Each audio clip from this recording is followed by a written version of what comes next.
Following on from what was an absolutely shameful weekend for British boxing. Very, very shameful. The big question is this morning, where is David Haye? His trainer says the boxer will comply with German police and return to Munich for questioning if he's asked. It follows the brawl with Chisora that's cast a dark shadow, as Stephen said, over British boxing this morning. Well, Chisora arrived back in London last night.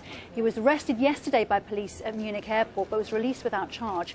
Haye is also reportedly back in the country. Well, let's talk to James Garner, who is the boxing writer from Yahoo, and really these two boxers in the post-fight press conference, where Chisora had actually done quite well in the fight.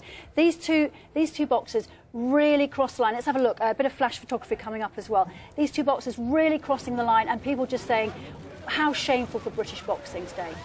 I mean, it's been a progression for David Haye. When he went up to the heavyweight division, his behaviour's got worse and worse. And I think a lot of it, he's been playing the role of the thug to try and rile up his opponents. But the mask that he's put on here at Chisora, he can't take it off now. And he's encountered a real thug in Chisora, a guy with a string of criminal convictions, most recently for assaulting an ex-girlfriend. And David Haye, he's decided to put himself in with the likes of Chisora. That's the kind of the role he's played, the character he's put on, maybe just for the cameras, maybe just to sell tickets. But it's fine when he's dealing with the Klitschko brothers, who are gentlemen, who, when Chisora provoked them with the slap at the weigh-in, turn the other cheek, the spitting of Vladimir, the Klitschkos, you could see they were livid, but they could control themselves. And they believe in control. They believe boxing is about learning self-control and discipline, whereas David Haye and Chisora think it's an arena for thugs.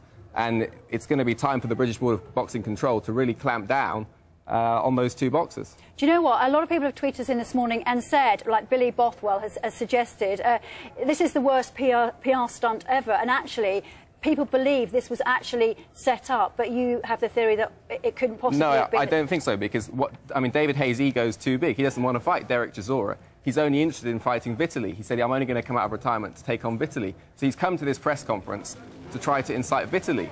And Vitaly, he can't incite. But Chisora's there. He's an agent of chaos, and it's all kicked off. An agent of chaos, I love it. Loads of tweets this morning suggesting what should happen now. Patrick O'Rourke, it probably is harsh, but lifetime bans for both would be, boxing would be better without them. Kingston side, it's clear that both should be charged with something. If this happened in the street, police would charge them with public nuisance. Peter Higgins, let them fight it out, but give the purse to charity. They're overpaid idiots, says Karen Hamer. Let Britain down severely. And Gareth Scrivener, both should be banned. What's going to happen in a nutshell now? Well, I would think probably a year's ban from the British Board of Boxing Control. And that's going to be bad news for David Haye, because he relies on speed. And he's getting into his 30s now, so a year's ban could really slow him down and could mean he can't come back and be as good as he was once. It really could be the end. James Garner, thank you very much indeed for your thoughts on that horrible brawl at the weekend.